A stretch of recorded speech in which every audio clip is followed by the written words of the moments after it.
Move into our preparation for Ole Miss. Obviously, an SEC West opponent to go over there, play an 11 o'clock game. Got a lot of challenges in front of us, obviously, with personnel and everything else, but one that I think our guys, this game has always been a great one for us, competitive, high level of competition in the last several years. So we've been able to win the last couple. So I know our guys have had success, but there's no guarantees in anything but what's in front of you, and that's the preparation of this week. So I think they'll focus into that. They were obviously a solemn and a quiet crew yesterday, but I think they'll rebound and come back and have a good week of preparation and see where we go from there. Austin Allen, you guys keep asking the questions. He maybe threw it right underneath your nose. He was throwing Saturday out on the field. I don't know, no one caught it with all the cameras in today's world, but he's been throwing, and if there is a chance for him to play on this Saturday, it's been the best of any of them to this point. But Cole Kelly will get the majority of the workload unless Austin really comes on strong at the end of the week, and see where we go from there. Yeah, I get it. Maybe when I'm retired and sit back, I'll think about those things, but it was just one of those moments. Honestly, we do practice that scenario. The last play of a scenario where it's be the last play of the game, or in that situation where it's a fourth and forever, and you got to keep the ball alive. You don't go down. So I can't say as we practiced Hunter throwing it over his head blindfold with a skip by Dan Skipper into the hands of Alex Collins, who falls down and fumbles up to Dominique Reed and falls forward. I mean, that would have been hard to simulate, but it was pretty neat how it happened. You guys have started a different line the last 3 games. Now you have to do it 4 games. Really not have your best guy. I mean, just how do you feel about the line right now? Well, what do you think? Yeah, I mean, it's been a precedent for us to always play, as consistently as we can within the O-line and D-line and an offensive line when they keep. We've had a lot of guys banged up here and there. They weren't able to coach, process during the week. If you go back to the spring game, everybody. Why do you play ones against the world? My number one driving force is to have the number one O-line, those 5 guys play together with their quarterback behind them and their running backs behind them, and they get a feel for them. And to have as much transition as we've had due to injury and other details, it's been very frustrating, but it's what you dealt with. I mean, it makes our job what it is and presses us every day. On the line, but you have so many other issues, and you have Brett Bielema, who just can't seem to turn it around in his 5th year. Gus Malzahn goes from week to week. Yeah. This week he's okay because he beat a bad Arkansas team. McElwain is a lost Saturday away from catching heat from his fan base. We are really in bizarre times in this league. I've covered it many years. Obviously, I've never seen a time where the fan bases were so on edge. Is it because teams are having less success and coaches are having less success and teams aren't as good, or is it because fans expect more? Well, I think fans do expect a lot, but I also think you have to separate. Each one of these situations is a little bit different. Malzahn, Jones, and Bielema, to me, are in the same boat. They've all been there the same amount of time, 5 years. None of them have just left the field and distanced themselves or separated themselves, Laura. So of that group, Jones, I think we know about. Bielema, I don't understand. I don't know where his path is for success, because if you look at, we'll try to get the Arkansas schedule on the board here, man. I really want to get your impressions of it. But this season is seemingly gone, and it's not over yet. He still has a couple of pretty important games. So Arkansas right now has 5 losses. At Ole Miss this weekend, at LSU. Without Shea Patterson, maybe that Ole Miss game could be winnable. It's winnable. But Arkansas has suffered some serious injuries today as well. Yes, and that's, I wonder if somebody would say, and I don't, who knows who this somebody is, that, okay, Brett Bielema's dealt with a ton of injuries this season. I still think Arkansas fans say it's not good enough, and they're looking for some sort of change. Arkansas has complex issues with an athletic director right now who there's some uneasiness about what he's going to do with Brett Bielema. I mean, you're right. I don't think any athletic director is anxious to make a change. Sometimes they are just literally forced into it because of circumstances. I don't know what Jeff Long is thinking. I really would like to know. Brett Bielema is 10-26 in the SEC, getting worse by the hour, certainly by the week. What does his future look like? Yeah, it's a complicated situation, or it was a complicated situation for Arkansas coming into the season, but people there just didn't think that the season would just implode as it has this fast. They thought the upgrades on defense would help. I keep going back to the fact that losing Riley Williams took such a big element out of what Brett Bielema likes to do on offense. Yes, Dan Enos was brought in to help that passing game, and he did a fantastic job the last couple of seasons, but they didn't have a lot of proven receivers coming back. The offensive line has not been as consistent as he thought, and they haven't been able to get back to that let's be a downhill run-first team with Devwah Whaley. They just don't have the depth at running back that they thought they would have at the beginning of the spring before Riley Williams suffers that career-ending injury. There just hasn't been enough consistency, and they're not winning games. They're not staying in the games that they should. Against an Auburn, when you have a chance to show something and prove something to your fan bases, they totally rolled over against an Auburn team that's coming off a horrific loss to LSU. You thought there would be something that Arkansas could do, and they just didn't. So at this point, it's very touch and go with Arkansas and what they can do. But again, you've got to figure out what you are as Arkansas. Are you a team that can compete in the West every year? Or are you happy with 8 wins? If you're happy with 8 wins, Brett Bielema's done what you've wanted to this point. If you're not, they've got to start figuring out what their long-term plan is. This is the early game.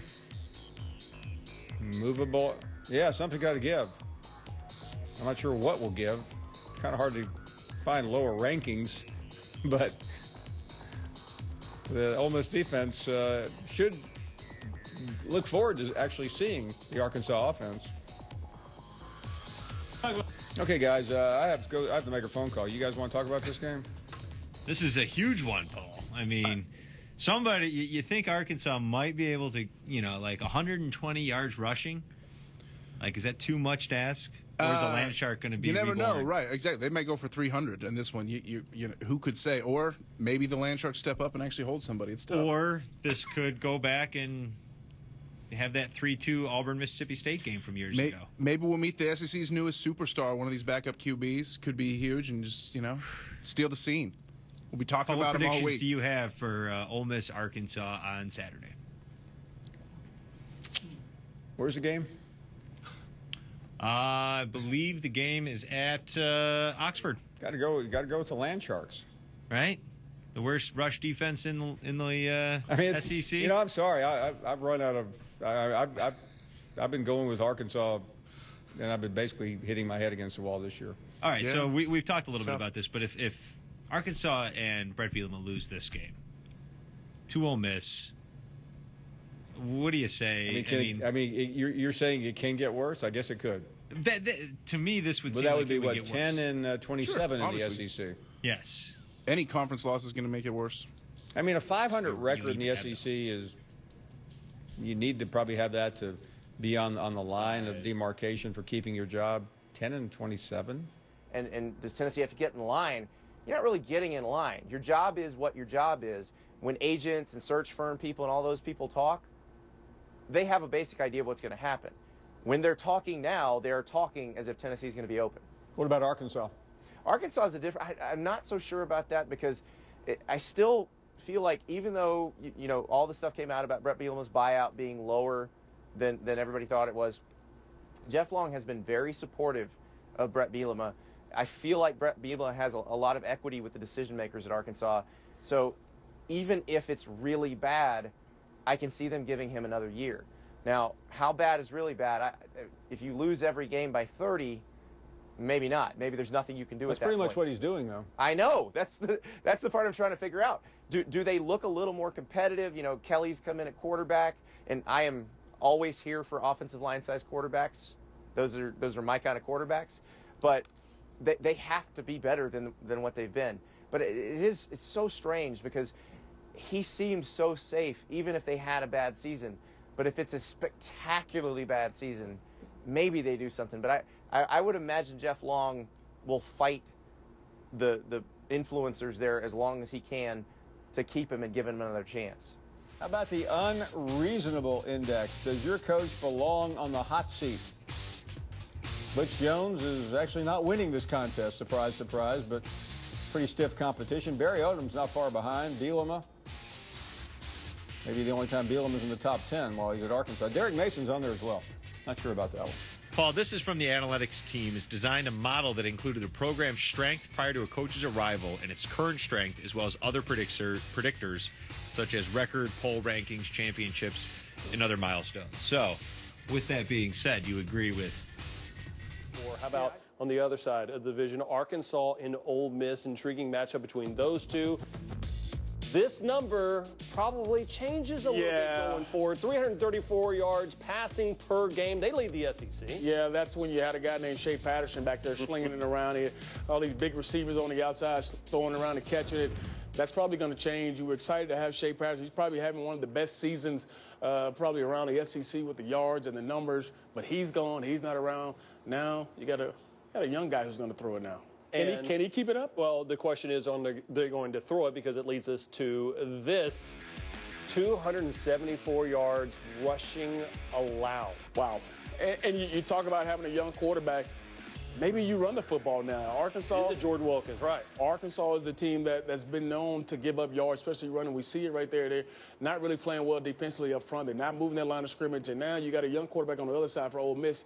Maybe you run the football now. Maybe you're not throwing as much because you got the young guy and you don't know if he can get it done throwing it. And it's a shame, too, because Ole Miss has such good wide receivers right now. Big physical guys on the outside, yeah. They need to try to get it done to the other side, too. Remember Frank Ragnow and Chase Hayden done for the year for Arkansas. So that will be an intriguing game to watch. Arkansas Ole Miss, I think, is intriguing because you're going to see the backup quarterbacks for probably both of these teams. Which backup do you believe in a little bit more if Austin Allen doesn't go? You know what? I think the kid Jordan Thomas is a talented player. He comes from New Mexico Military Institute, where he had 39 touchdowns in 12 games. So I think he's capable of getting the job done. It should be an interesting game. Both of you guys have some experience of playing, but it's a toss-up for me in this ball game. Battle of the backups. We'll see.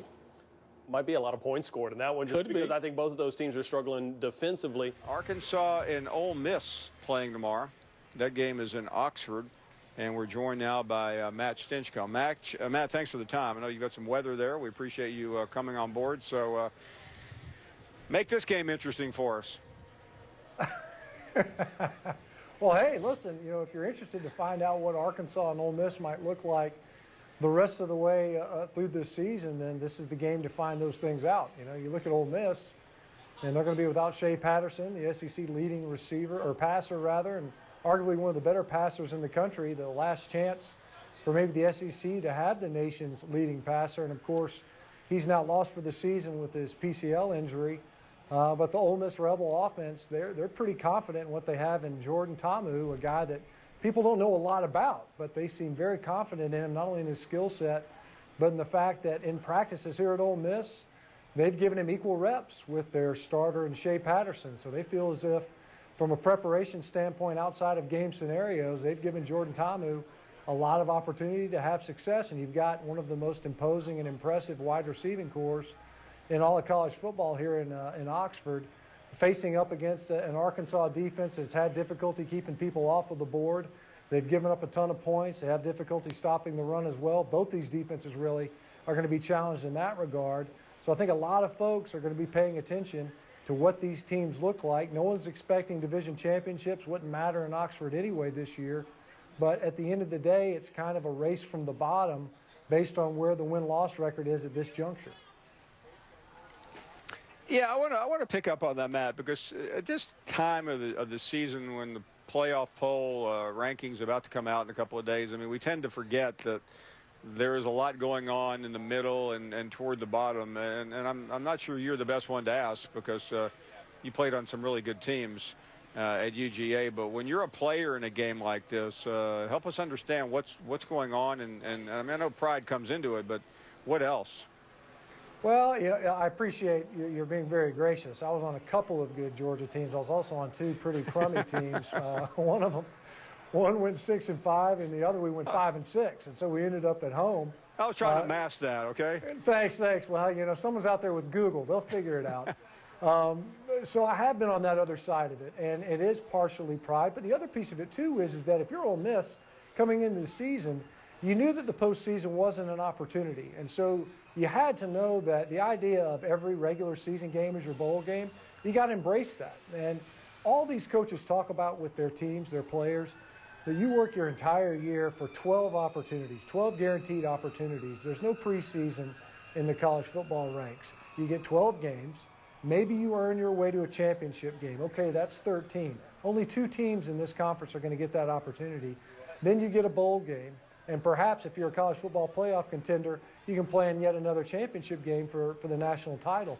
But otherwise, you're talking about 12 chances. And at Ole Miss, they knew that's all they ever had. All this work, when you talk about it like a return on investment, football's the worst. You spend all this time working, and you only get 12 days to kind of capitalize on your time investment that you put into it. I think Ole Miss recognized it. They knew coming into this season that they had to fight for every single regular season game, every rep. There's going to be turnover perhaps at the coaching staff here at Ole Miss. Maybe not.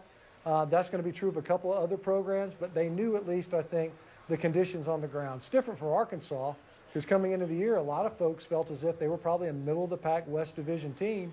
That's not going to be the case, it seems, unless they get things turned around, playing a backup quarterback in Cole Kelly and behind 8 different offensive linemen that have started games for them up front, and they're now without Chase Hayden at the running back position.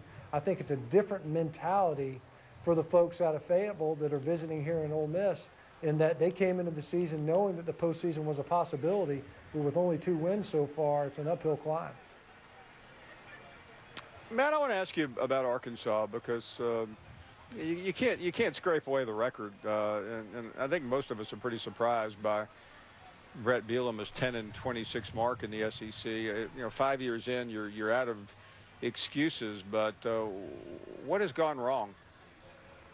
Well, I mean, you can look at it coming into the year, and they knew that they were going to have to figure things out differently offensively, but then you lose Raleigh Williams to retirement. You know, you've got a receiving core where you lose your top targets, and their top returning guy in Jared Cornelius, you got very limited action out of him due to an early season back injury and now gone for the year on a non-contact injury to his Achilles.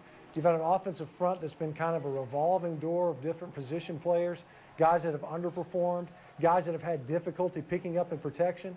You know, more than anything else, I think when you look at that quarterback position for Arkansas, ever since Austin Allen's gotten into games, he's been running around for his life. You look at the last 20 matchups, they've given up 59 sacks. And so your best offensive player, your best known commodity on offense, hasn't been able to operate the offense effectively. And so because of that, I think it's compromised Arkansas's ability to stage any type of legitimate offensive threat. Defensively, you've had to transition. You've gone to a 3-4 scheme. And I don't know that they've necessarily had the personnel to be able to do that effectively, especially when you're having difficulty scoring points. It's kind of a confluence of events coupled with, you know, recruiting classes that either haven't panned out or weren't at a high enough level in a very competitive division year in and year out. You look at the overall record that Coach Bielema's been able to compile, and I think that's probably compromised him from a win-loss standpoint. Let me get to another game where 2 coaching futures are on the line. Matt Luke may not remain as the interim coach, may not get the head coaching job, and Brett Bielema's future is being discussed on talk shows all over the state of Arkansas. But they will be playing tomorrow morning. What happens there? Kind of a yucky game, right? I mean, we're talking about 2 teams that are not doing well at all, playing in the morning. You could see this being one of the less than energetic football games on the board tomorrow. But you know, I think this is a game I was surprised to see Ole Miss favored in, and I guess maybe it's because it's at home. But Arkansas has won the last 3. Ole Miss without Shea Patterson. I think this game comes down to Arkansas doing what we've wanted them to do for the last couple seasons, for that matter, and that's running the football against an Ole Miss defense that just can't stop the run against anyone. They give up 260 yards on the ground per game. So I know you don't have Chase Hayden. I know no Frank Ragnow in there. But I think they hand the football off to David Williams, to Deverell Whaley, and they get the victory because of their ability to run the football, which will be a welcome sight to a lot of Razorback fans. All right, how about this one? Arkansas, Ole Miss. Early game, noon game, Eastern time. And we don't know who the quarterback's going to be, quite frankly, for Arkansas at this point. for Ole Miss, we do know who it's going to be, and it won't be Shea Patterson, as Jordan Ta'amu going to make his very first start. So a lot of unknowns here. Maybe it's a challenge to come up with a bold prediction in a game with this kind of unknown scenario. Yeah, it is. But you're going to do it challenge. Not for me. Well, I'm talking about Arkansas, right? Arkansas here will rush for over 250 yards in this game. Now, hey, hold on. Before you bold meter me, I am aware. Forget all the stuff I said about Ole Miss's defense before. Ole Miss. You can't just make it. I know they it's give up. Convenient Listen, now. They give up 260 yards per game on the ground, but Arkansas has not been able to run the football against anyone. And let's not forget, no Chase Hayden, no Frank Ragnow. They got a freshman quarterback in there. A lot of different things that are going on here. I think that they're going to be able to rush for 250. I disagree with Cannon on this. I'm with you. You like it, right? I'm with you. You sold me on no Chase Hayden, no Frank Ragnow. That right there, I thought changed things a bit, but the Cannon has the itchy trigger finger there. They do have David Williams. They do have Deverell Ware. So. That's stat manipulation. When you want it, you use it, and when you don't want them, you use it against. I was completely in favor of the meter until he pointed out no Chase Hayden, no Frank Ragnow. And there's not a lot of depth on that offensive line, so I think that's fair. Thank you, bro. You got you. I'm with you. All right, you're up. Jordan Ta'amu, 300-yard passing game in his debut. This guy's on the quarterbacks this week. I am on the quarterbacks because I saw a little bit of him last week. I liked what I saw. I saw an athletic guy. He came in there. Look, the game wasn't on the line. It was kind of a cleanup scenario, but he ran the football. He obviously has some athletic ability to get himself out of out of harm's way. But he was accurate on the intermediate passing game. And you said it every week, CD. Let's not forget. He's got the best receivers in the league. They can make him look good. If he throws a ball in a window that's tight, or if he throws a ball a little bit to the left or the right, those guys can make it happen. He's going 300-plus tomorrow. Wow. Opening game. I like it. First career start, 300-plus. They're going to need it because they can't stop anybody on defense. Is that bold? That's bold. No, that's bold. It's bold. You didn't get the get bold meter credit, but well, we needed. That might be the first time I've ever disagreed with the Cannon, by the way. All right, in Oxford, Mississippi, the Rebels bring in Arkansas. Questions around both quarterback positions, especially maybe at Arkansas. We know at Ole Miss the starter will be, for the first time in his college career, Jordan Ta'amu. Matt Luke with Don Davenport. Well, Coach, quarterback Shea Patterson out with a torn PCL he suffered last week. That means junior quarterback Jordan Ta'amu gets his first start against Arkansas. How does your offense look different with him in charge? You know, I was really happy to see Jordan last week. He got 2 drives, 1 field goal right before half, and then at the end of the game, leading us down for a touchdown. So I think that gave him a lot of confidence. But I think he's really an athletic guy. He can pull the ball and hurt people with his legs. So you may see a little bit more of that today. I know you've said this week you expect Arkansas to come in looking to run the ball with big physical personnel. What do you need to see from your run defense in this one? I just think it's big for us to stay ahead of the chains, try to get those guys in some long down and distances so Marquise and Breedley can rush the passer. So first and second down will be huge for us, trying to create some third and longs. Thank you, Coach. Thank you. All right, we got another one to talk about. Conference game in Oxford, Mississippi tomorrow, noon Eastern, SEC Network, as Ole Miss welcomes in Arkansas. The status of Austin Allen, Arkansas quarterback, is currently up in the air, but we know this. Jordan Ta'amu going to make his first career start for Ole Miss. You guys expect, or you at least expect, some significant production out of Jordan Ta'amu in his first start. Why? I liked this dude last week. I know he came in. I do. I really do. Because when I look at a guy and he doesn't look like he panics, he's got athletic ability. I thought I saw him really make some quick decisions and really throw some really nice intermediate routes. And he threw the ball in places where the wideouts could catch him and then gain yards after catch. I always look at that. Is he putting the ball in a place where the guy can catch it, CD, as a wideout? What'd you love? Put it in a place where I can catch it and go with the football. I thought I saw him do that a bunch last week. Again, for his first, throw me in there. Let me see what I can do, Coach. Yeah. I was very impressed, and I will say this. They've started to put together a semblance of a running game. Ole Miss has, 252 2 weeks ago, 153 last week, which you're not going to jump out of the box on, but it's been more than they've had before, and it was against LSU's defense. If they can get a running game going, turn this guy loose a little bit and see what happens. They better do it because Ole Miss's best defense is their offense. That's the only way that they hang in football games. I think Arkansas is going to come out and be able to run the football just like everybody else does. And that's an Arkansas team that has not run the ball well this year. No Chase Hayden, no Frank Ragnow up front. Right. I still think they get the football to David Williams, Devwall Whaley, get a chance to get downhill against Fired up with that first game of the day right here, Arkansas and Ole Miss. Going Arkansas on the road, 35-27. This is an Ole Miss defense that is miserable, and I think that the Arkansas Razorbacks are going to be able to run the football. No Shea Patterson to bail them out by outscoring the Razorbacks. I'm going to go Ole Miss 31, Arkansas 21. I still think Ole Miss will score points. I still believe that their offense is going to be potent. Yes, you got a different guy back there, but he's the same caliber of quarterback in terms of athletic ability. Again, he's had a week to prepare. They've run the ball better. They've averaged over 200 yards rushing, believe it or not, against the last two SEC opponents. So if they can get a run game going on offense, I think it'll open it up for the pass. Right out of the box, you two disagree. There are 4 teams in this conference still looking for their first SEC win. And, guys, they're all on the road this week. FPI giving the Vols the best chance to get their first conference win. Of course, Missouri is out of conference today. So out of Tennessee, Vandy, or Arkansas, Tim, who has the best chance to get their first SEC win? Ooh, it's a hard question. I know. I'm going to go with Arkansas, but for them to get a win, they have to get back to their identity. What is Arkansas's identity? It's turning around, handing the football off, and 3 yards in a cloud of dust, controlling the time of possession and wearing down a defense so in the second half you can continue to punish them and put the ball in the end zone. If they do not do that, Arkansas does not have a chance.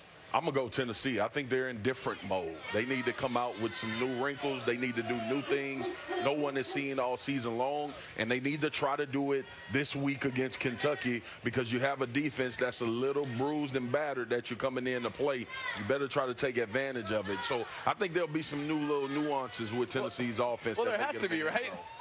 What do they have to lose there has at to this be with point? Tennessee. Yeah. Look, the problem is they hadn't done it up until this point. It's been time. A few weeks ago, it was time. Yeah, did I see none of the above as a possible answer? Sorry, that's not on the list, Paul. Then Arkansas is the answer, but not by much. Oh, that's funny. You wanted to pick none of the above. Good one. All right. All season long, the College Football Playoff Foundation and us are partnering with the Extra Yard for Teachers program. It recognizes teachers that are going the extra mile. Here's Arkansas senior defensive back Kevin Richardson with memories of his favorite teacher, Mr. Carl Phillips. Mr. Phillips was my 7th grade history teacher, and he really had a big impact on my life and helped me pursue sports and higher education. And that translated over into high school, and he had a really big impact on how I grew as a man. So, you know, the impact he's had on my athletic and educational life won't be forgotten. And down in Ole Miss, the Walk of Champions happening, the Rebels hosting the Hogs right after us here on SEC Network. Nothing like beautiful Oxford. About an hour away from kickoff, Arkansas at Ole Miss. And, of course, Ole Miss's last win against Arkansas was in 2013. Down the road here, and Ole Miss, of course, following our show here, Ole Miss and Arkansas at noon. And Jordan Ta'amu, of course, with Shea Patterson out with that PCL injury. He's making his first career start.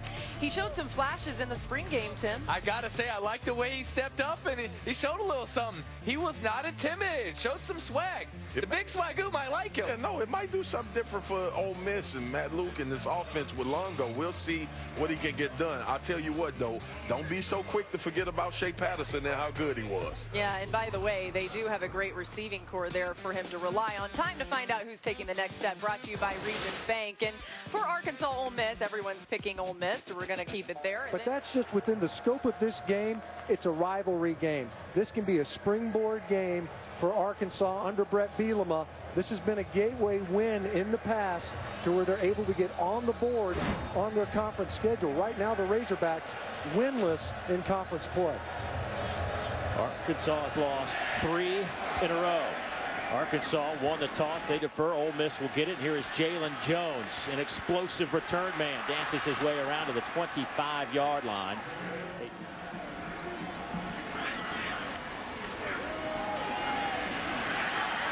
Hand off inside the 45. Arkansas offensive line, Brian Wallace at right tackle. Kelly dumps it off underneath. Pass is caught. That'll be a first down for the Hogs. It goes to Deion Stewart. He was down to the 15-yard line.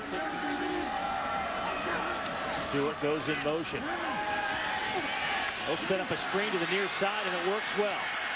Here's Whaley to the goal line. Touchdown, Arkansas from 12 yards out. Quick strike. They get in the end zone. Arkansas methodically moving the ball down the field, converting on third downs, including a 3rd and long, which was the advantageous scenario that the Ole Miss defense was seeking. The protection held up, got the conversion, and then the screen game coming up big for the Razorbacks in the preseason. I think that was one of those things where they just couldn't quite weather the storm. A chance to right the ship here today. Jordan Wilkins on his first carry. Rolling, got their tempo going, and Ole Miss knows what to do with it from there. They answer the Arkansas touchdown and now lead it by 7.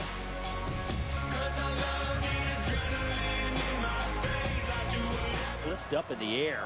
A big first down play by the Ole Miss defense to get Arkansas off schedule. But they get right back on schedule. Out over the 30-yard line goes David Williams. He'll pick up 9. Passer, and as we've already noted, one of the most prolific passers in the country, a non-contact injury. He went down and tried to fight through it, came back in the ballgame versus LSU. But he is now done for the year with that PCL injury to his knee. Well, he came out as the number 6 dual threat JC quarterback in the country, showing a little bit of that threat as he takes it to the end zone. Obvious pass downs, they're going to bring the heat. 4-man rush. Kelly trying to slip it out of there, and he does to Devois Whaley, who will get it over the first down line, out at the 44-yard line. A gain of 16. Nice little play from Cole Kelly to keep it alive. Basically, you're moving the line of scrimmage. Ole Miss did a great job adjusting. Big hole for Devois Whaley. Boy, between the tackles, they have had some tremendous success running the football against the Rebels today. Boy, there have been some outstanding meetings between the Hogs and the Rebels. 2001, how about the 7 overtime game? An FBS record, 58-56. The Hogs win that one. 2012, Ole Miss wins it 30-27. Bryson Rose, 31-yard field goal as time expired. Then, boy, this is a painful one for Ole Miss, but certainly one that'll bring back some smiles to Hog fans. 53-52. How about the 4th down lateral that kept it alive? The 2-point conversion won it. And then last year, Arkansas wins it 34-30. Jared Cornelius had the go-ahead 6-yard run with just over 2 minutes to go. That game in 15 kept Ole Miss perhaps out of the SEC. Yeah, that was brutal. A brutal loss, of course, for a team that's never found a way to win that division outright.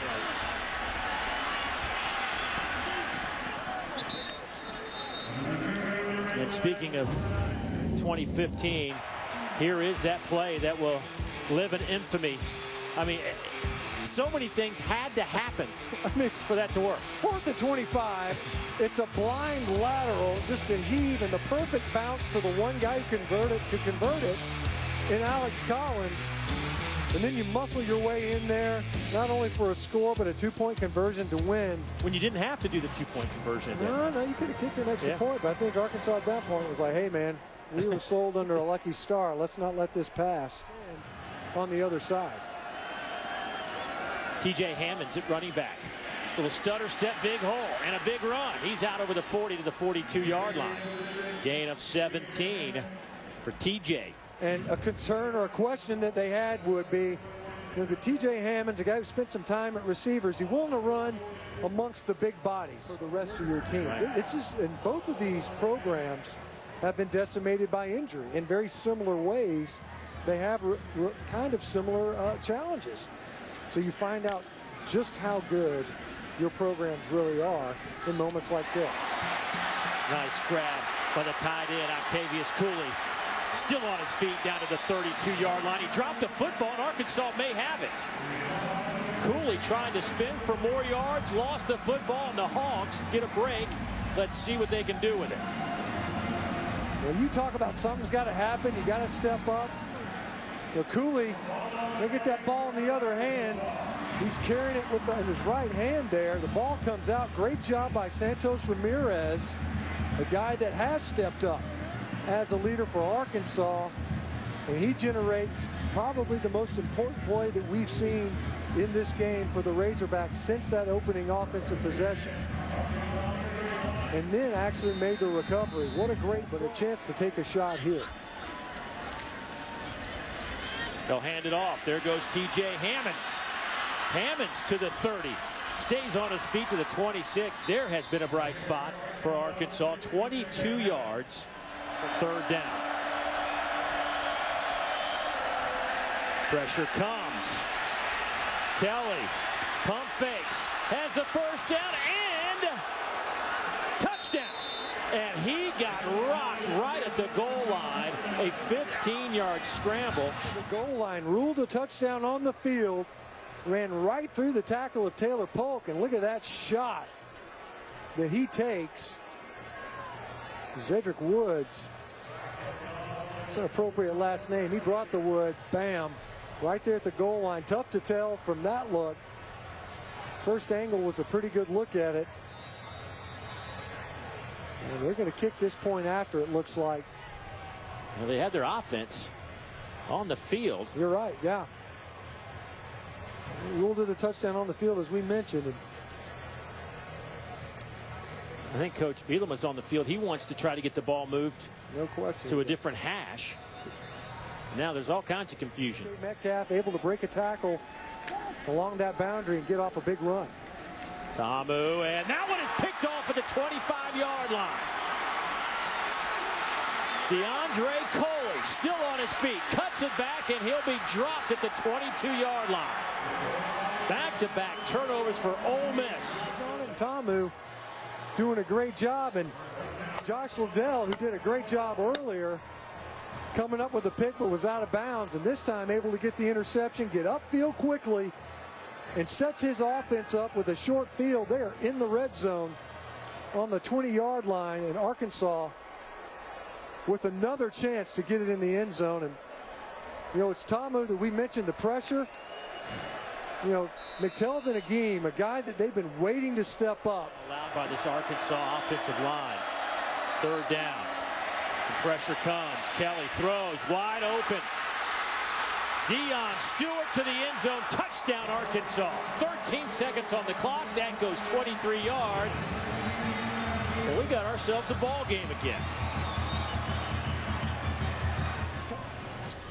We'll give Kelly some credit. He has been pressured most of the afternoon. Had just enough time to find a wide open receiver. Kelly, by the way, on the day now, 8 of 13, 82 yards and a couple of touchdowns.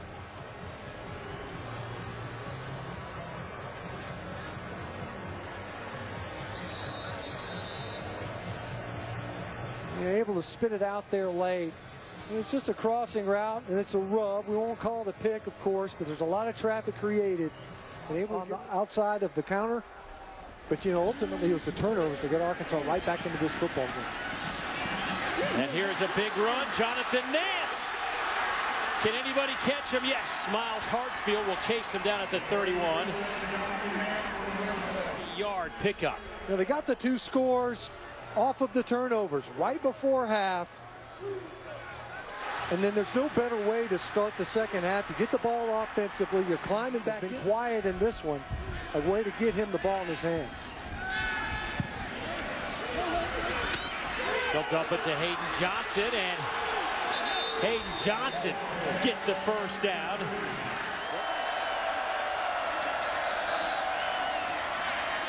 Kelly trying to set up the screen.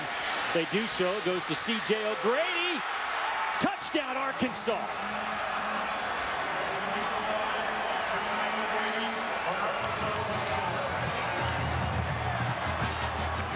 His second touchdown of the year. And you can't start it any better than that in the second half. And we mentioned how important the screen game is to Arkansas and how well they execute. We've seen Ole Miss. They've defended the screen a couple times well in this game. The first score was off a screen to Whaley. 23 yards, 4:13 off the clock.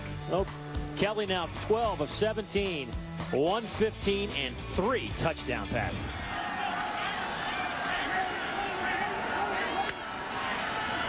On 3rd down, some pressure comes.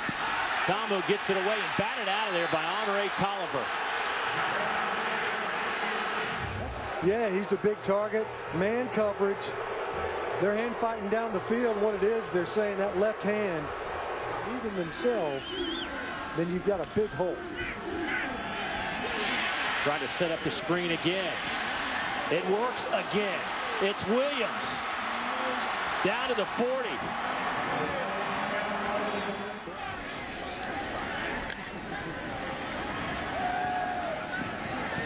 Tamu taken down at the 42-yard line. A loss of 8. Bijan Jackson with the sack, his first of the year. Has stayed in this football game, fought their way back onto the scoreboard. Tamu keeps it himself and hit as he throws.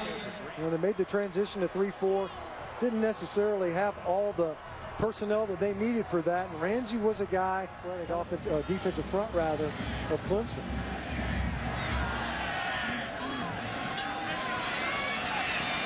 Ward on a nice pickup, looked like a shortstop. He is still on his feet to midfield, and they will spot him out of bounds. They're going to spot him back at the 46 of Arkansas, but what a return from the electrifying Devion Warren. Another 4th down opportunity for Arkansas. On the year, they came into this game 7 out of 10 on 4th down. High throw, and it's picked off. Ole Miss will have the football. 1st down and 10, just inside their 30-yard line. Huge turnover on a 4th down play by the Ole Miss defense. Loose football. Arkansas scoops it up, heading to the end zone.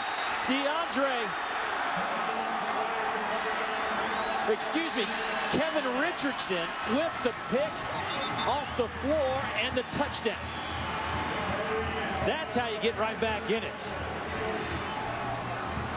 Well, that beats a 4th down conversion. You know, we've seen Arkansas in this half on a couple of 4th downs, and it hadn't worked out. And this is just a bad mesh. You see there, Tamu looked like he was intending to give it to Eric Swinney. Field, and another chance for the Razorbacks to convert. 4th and 4. 1:05 to play in regulation.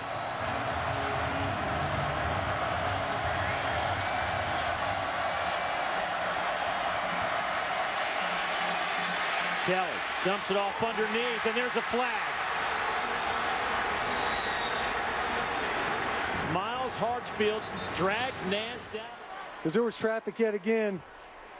And you see Nance. There's bang, bang, and they're getting Hartfield on that left hand on a screen and backs up the Razorback offense. Wobbly pass, caught at the 32. Nance breaks a tackle. He's brought down around the 33-yard line. The formation, bringing his wide receivers in tight. Williams cuts it to the outside, to the 20. He'll fall down around the 15-yard line, and Coach Bielema wants a timeout. 4 seconds to play. Well, this one will be for real. 34 yards out.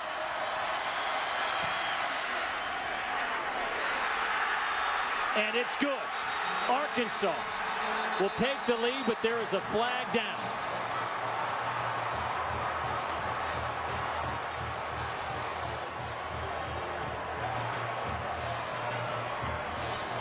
Flag. Offside on the defense. That penalty is declined. Field goal is good.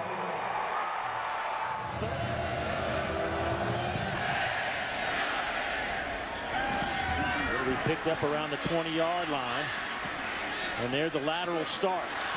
There's Wilkins with it now, and he has a little bit of room. He'll throw it back.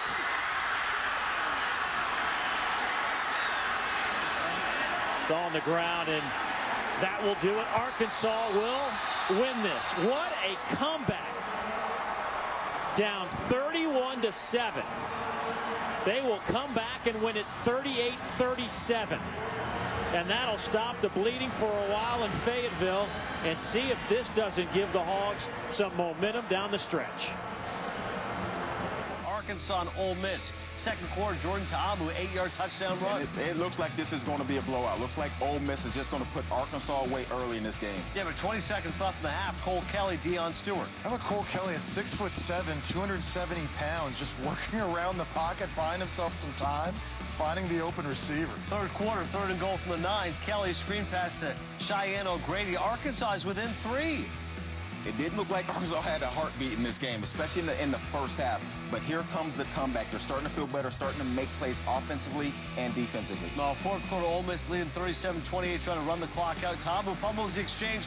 Kevin Richardson. This is what you're worried about. Shea Patterson, starting quarterback, done for the season with an injury. So the JUCO transfer quarterback, who's extremely talented, makes a costly mistake. 1 minute to play. Arkansas 4th and 4 from midfield. Kelly incomplete to Jonathan Nance, but a flag is down. Definitely there early. Defensive backs always wrap the other hand around receivers, keep the hand off, and just make the play. Miles Hartsfield called for pass interference. So 7 seconds to play. Tick, tick, tick, tick, tick. Connor Limpert on for the go-ahead field goal. Arkansas, they're playing for it. It's good. It's a phenomenal comeback victory and the first conference win for Brett Bielema in Arkansas this season. A huge win for Brett Bielema. You can see the relief as they win 38-37. A good game in the SEC. Corey Doring Chiswick, Ole Miss, Arkansas. Of course, different quarterbacks than we would have expected. Shea Patterson on crutches. It's Jordan Ta'amu out of Pearl City, Hawaii, getting his first collegiate start, facing Cole Kelly for the Razorbacks. Ta'amu, 44 yards to DeMarcus Lodge. Good for any quarterback to step in with this group of receivers. Yeah, I thought he threw the ball well all day. That wasn't necessarily the problem. He was accurate. They gave him time. And again, when he had time, he hit guys. He was right on the money. They were up 14-7, and then Ta'amu keeps it.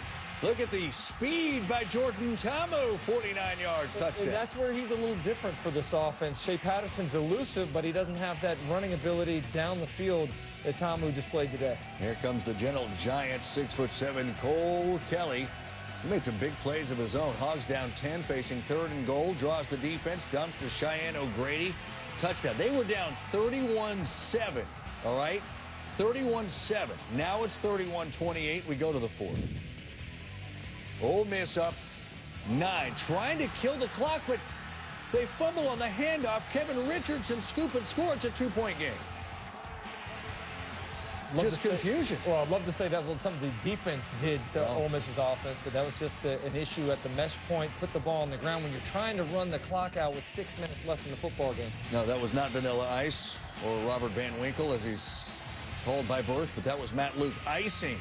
Icing kicker Connor Limpert, not once, not twice, but 3 times. Limpert went through and kicked them all, and he nailed them all until Luke was out of timeouts. Look, the icing continued, but look, he's consistent. He's just pumping it right through the pipes. It's like practice. Right? It was just practice. The 3rd one, iced again. Too easy. Right? So here we go. Number 4.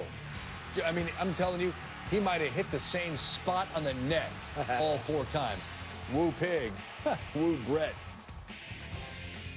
When you play with a great confidence or a great eagerness or just a little bit of more of everything, you literally can change things overnight, and that's what happened. I mean, we're in overtime against A&M. We know where they're. I don't know what they're doing today, but I mean, we're right there. TCU is one of the top whatever in the country, and we play better in the 4th quarter. It's a win. It's just, I know close doesn't count in horseshoes and hand grenades, right? But we're close, and kids got to keep building themselves. They got to have confidence, and they got to go forward. Another tough loss to sound like a broken record. And I'm proud of the kids that continue to get up off the mat and keep fighting. We just got to keep working and take care of business. We can't turn the ball over to win football games in the SEC. But proud of the kids for fighting and competing, and just got to keep working and trying to get over the hump. These games are something special, as you guys have witnessed. A lot of memories over here and a lot of good things. That's 4 in a row, and these guys an SEC West opponent, and it just shows how quick the tide can turn. Our guys can play some good football when they want to. So I'm excited about where we're going and hopefully continue forward. That's a big win for them, too. No Chase Hayden and obviously no Frank Ragnow either. This was their largest come-from-behind win in the last 20 years. and the third largest come from behind win in the FBS all season. What does it tell you, Chiz? This team came back from 31-7 down to win a road game. Well, I got to give credit to Brett and his whole staff because, again, it wasn't just that they were down 31-7. It's 31-7, and they're listening to all these outside external factors every week about whether their coach is going to be there, is he not going to be there. And these guys never shut it down, and the coaches never let them shut it down. And here's what I love about it. The game was on the line. You got a redshirt freshman quarterback. They're driving it down to win the game. He converts a big 3rd and 6. Again, when his best was needed, he delivered. And then they drive it down in the last drive, kick a field goal to win it 3 times, as you saw. And again, that's just a huge win because they never got down. They kept chipping away. And I thought Dan Enos called a very good game. Well, let's not overlook that defense. And what if I told you that this defense gave up 566 yards, but yet were the reason they won the football game today, created 3 turnovers, which led to 21 points. In the second half, they only gave up 149 yards total, 17 of those on the ground after being gashed time and time again in the first half. I give the defense a lot of credit, Paul Rhodes, that staff, for making adjustments at halftime. They gave up 1 touchdown to a really good offense over the last 40 minutes of football. That's impressive. And it was 6 points. That's what they gave up.